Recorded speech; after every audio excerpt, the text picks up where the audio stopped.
Καλώς ήρθατε σε μία ακόμη εκπομπή Στάση Βιβλίου που προβάλλεται μέσα από το κανάλι του technosonline.gr. Για ένα αρκετά ογκώδες βιβλίο θα κάνουμε λόγο στη σημερινή Στάση Βιβλίου και μάλιστα για ένα βιβλίο που απευθύνεται σε συγκεκριμένους αναγνώστες, σε εκείνους που επιλέγουν να διαβάζουν βιβλία τρόμου, φαντασίας, θρίλερ, μυστηρίου. Αναφερόμαστε στο μυθιστόρημα που κυκλοφόρησε το Μάρτιο του 2021 από τις εκδόσεις Συμπαντικές Διαδρομές ο συγγραφέας Νικόλαος Παναγιωτίδης με τίτλο «Κυνηγώντας τις καταιγίδες, η φώνισσα των φωνιάδων».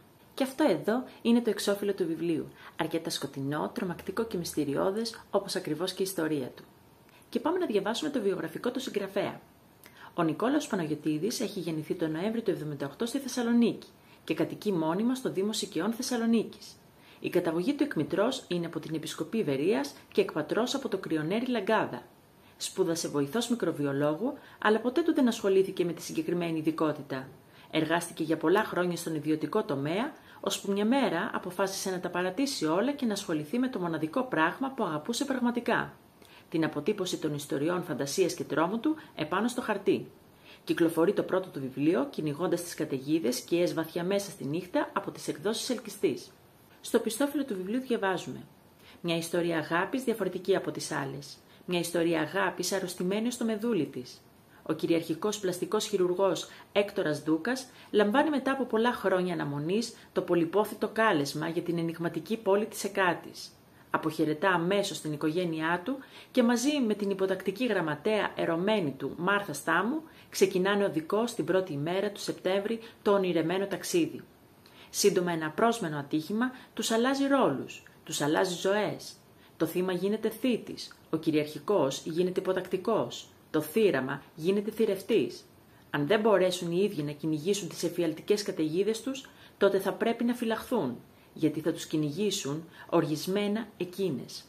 Το βιβλίο περιέχει 780 σελίδες και είναι χωρισμένο σε 22 κεφάλαια. Αντιπρολόγο, ο συγγραφέας προτρέπει: άδραξε από τους δαίμονές σου ό,τι σε τρομάζει, ό,τι σου κουρσεύει τα όνειρα, ό,τι σε κάνει να ψυχοραγείς. Ύστερα, όταν νιώσεις τις οργανισμένες από τα τροκτικά φλέβες σου το αίμα να γίνεται άγριο, να βράζει, να κοχλάζει οργισμένα, τότε μόνο περπάτα στην αφεντιά, τότε μόνο βυθίσου μέσα της.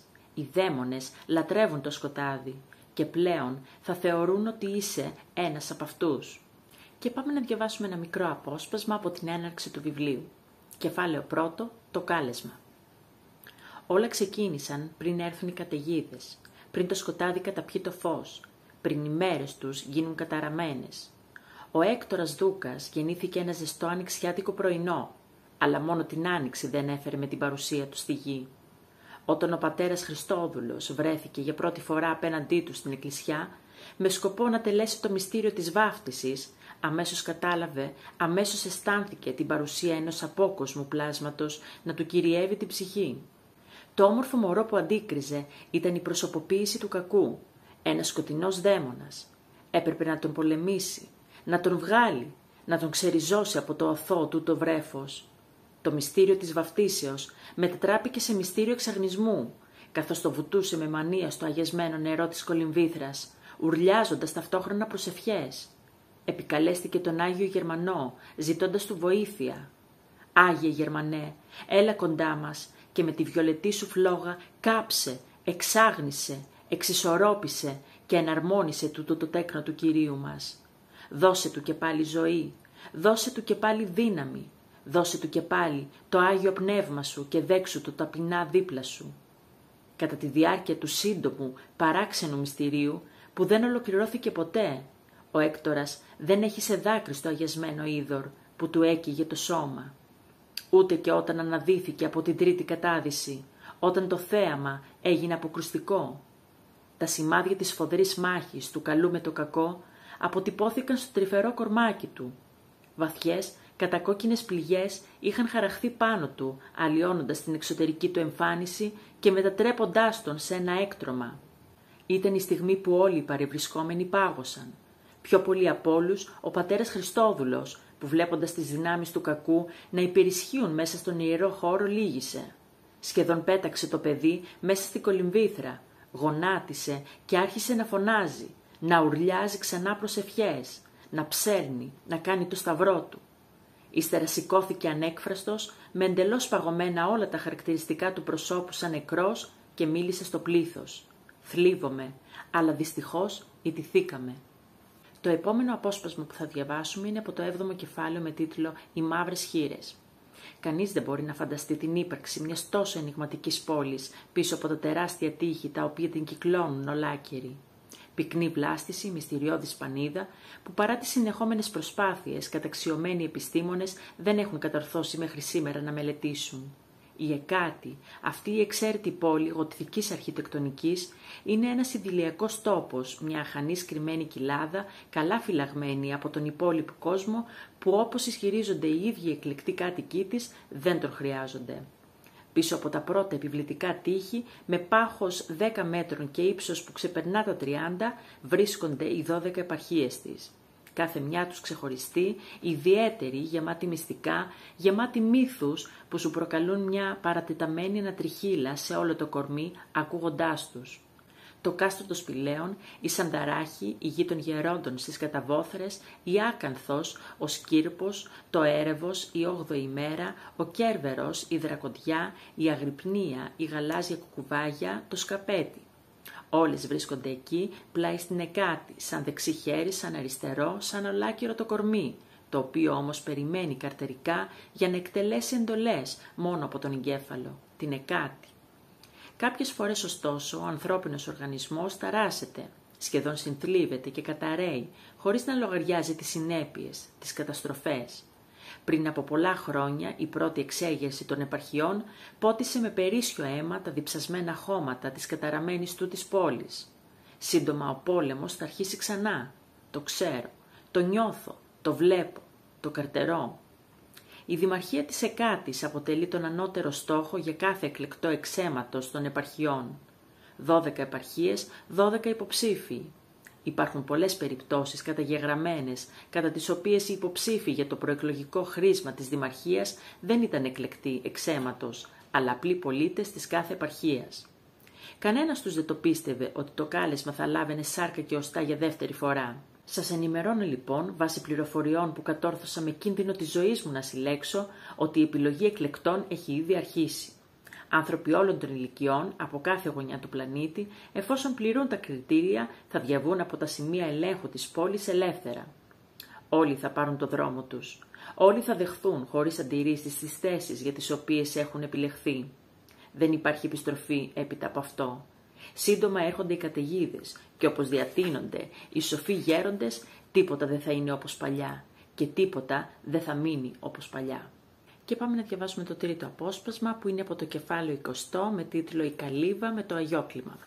Πριν από πολλούς αιώνες, στα χρόνια που κυριαρχούσε το αδυσόπιτο σκότος, ο κόσμος εκεί έξω δεν είχε καμιά σχέση με το σημερινό. Μοχθηροί δαίμονες πατούσαν τα καταραμένα χώματα της Εκάτης, αναζητώντας πολεμιστές, οι οποίοι θα υπηρετούσαν τον άρχοντά τους, αφού πρώτα θα δήλωναν υποταγή, δωρίζοντάς του τις ψυχές τους. Μέσα σε εκείνες τις απόκοσμες τοποθεσίες, οι απόγονοι του αγγέλου του κακού γύρναγαν σαν τις ηχαμερές πεινασμένες ίενες με έναν στόχο και ένα σκοπό, ο οποίος δεν ήταν άλλος από το να εντοπίσουν τους χειρότερους εγκληματίες. Συνήθως έβρισκαν τους εκλεκτούς στα χαμηλά κοινωνικο-οικονομικά στρώματα, αλλά υπήρχαν περιπτώσεις που ανακάλυπταν τους αριστουργηματικά ταλαντούχους στα καλύτερα παλάτια. Όταν το ολόγυμο φεγγάρι έκανε την εμφάνισή του στην καρδιά του μήνα, εμφανιζόταν κατά ένα περίεργο τρόπο μια έντονη έξαρση των βιοπραγιών στην πόλη.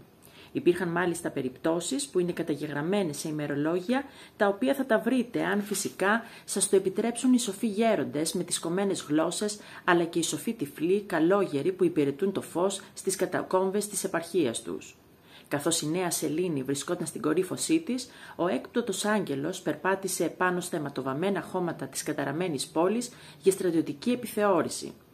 Οι υποτακτικοί του τον υποδέχθηκαν αμέσως με μεγάλες τιμές, προσπαθώντας να τον διασκεδάσουν με αποκρουστικά και αρρωστημένα για το σόφρονα ανθρώπινο νου θεάματα. Έπειτα, εφόσον διατάχθηκαν από εκείνον με αυστηρότητα, τον οδήγησαν στα στρατόπεδα συγκέντρωσης. Στο συγκεκριμένο σημείο υπήρχαν 3 διαφορετικά. Στο πρώτο στρατόπεδο φιλοξενούσαν σε ολόχρυσα κλουβιά τους κατά συρροή δολοφόνους της Άρκας. Ο άρχοντας του σκότους παρατήρησε με χαρά όλα εκείνα τα νοσηρά πλάσματα με την ανθρώπινη μορφή να λάμπουν από ευχαρίστηση καθώς εκτέλεσαν πιστά το καθήκον τους. Ύστερα από αυτό, οι συνοδοί του τον είδαν να σηκώνει την πύλη και να μπαίνει ανάμεσά τους. Κάποιος τους άγγιζε απαλά, σε άλλους ψιθύρισε μερικές εμψυχωτικές λέξεις στο αυτί, ενώ με πολλούς προέβαινε σε θερμές χειραψίες, σαν να γνωρίζονταν από παλιά. Είδε με περίσσια στοργή όλους εκείνους τους δολοφόνους ψευδαισθήσεων, τους ορωματικούς, οι οποίοι του μίλησαν με τις φωνές που τους επέλεξαν και έπειτα τους διέταξαν να υπακούσουν στις εντολές. Τους κοίταξε με τα μάτια της μάνας, η οποία καμαρώνει όταν βλέπει να βραβεύουν το παιδί της για την επιτυχία του. Έπειτα περπάτησε μερικά μέτρα ώστε να βρεθεί αλλά και να σταθεί αντίκρι από τους δολοφόνους ιεραπόστολους. Του χαμογέλασαν με μιας, καθώς ήξεραν ότι γνώριζε πως είχαν ολοκληρώσει με επιτυχία τις αποστολές τους. Οι ιερόδουλες, ομοφυλόφιλοι, αλλοδαποί αποτελούσαν στόχους. Κάθε ανατριχιαστική πράξη των ιεραποστόλων προερχόταν από τις έμμονες ιδέες που τους είχαν κυριεύσει. Πριν αποχωρήσει οριστικά από το πρώτο στρατόπεδο, πλησίασε τους ψυχρούς δολοφόνους, τους ειδονιστές. Δεν έβγαλαν λέξη τα χείλη. Ό,τι είχαν να πούν το είπαν μόνο με τα παγερά μάτια. Στο δεύτερο χρυσοπλεγμένο στρατόπεδο τριγυρνούσαν σαν άγρια σκυλιά οι δολοφόνοι του μυαλού. Σαδιστές, βιαστές, παιδεραστές, βασανιστές, δήλωσαν παρόντες με την υποταγή τους στον αφέντη τους. Τους επέλεξε όλους με ευχαρίστηση. Ο έκτοτος άγγελος δεν χρειάστηκε να μπει στη διαδικασία εκείνη της διαλογής, γιατί τους επέλεξε όλους για τον αιμοσταγή στρατό του. Στο τρίτο στρατόπεδο ήταν μαζεμένοι μιλιούνια, οι δολοφόνοι της καρδιάς. Είδε ληστές, είδε ψεύτες, είδε αχάριστους, είδε αγύρτες, είδε ζηλόφθονους και άλλους πολλούς. Επέλεξε να πάρει μαζί του όλους εκτός των αχαρίστων. Ακόμη και ο ίδιος ο διάβολος δεν επιθυμεί να τον υπηρετούν αχάριστοι. Καταλάβατε, κυρίαστά μου, ότι τους αχάριστους ανθρώπους δεν τους θέλει κανένας κοντά του, γιατί δεν είναι τίποτα περισσότερο από ένα κακό σπυρί στο κορμί, από το οποίο πρέπει άμεσα να απαλλαγούν. Γνωρίζουν ότι αν δεν το πράξουν άμεσα, τότε θα μολυνθεί πολύ περισσότερο. Σας χαρακτήρισα αχάριστη πριν λίγη ώρα, αν δεν το θυμάστε. Το ίδιο κάνω και τώρα. Αυτά και άλλα πολλά θα διαβάσει ο αναγνώστης στο νέο βιβλίο του συγγραφέα Νικόλαου Παναγιωτίδη με τίτλο «Κυνηγώντας τις καταιγίδες. Η φώνηση ατορφωνιάδων». Κυκλοφορεί από τις εκδόσεις Συμπαντικές Διαδρομές. Άλλη μια εκπομπή, στάση βιβλίου, που προβάλλεται μέσα από το κανάλι του technesonline.gr έφτασε στο τέλος της. Ως την επόμενη στάση βιβλίου και στο νέο βιβλίο που θα σας παρουσιάσουμε, να είστε καλά και να χαμογελάτε. Γεια σας.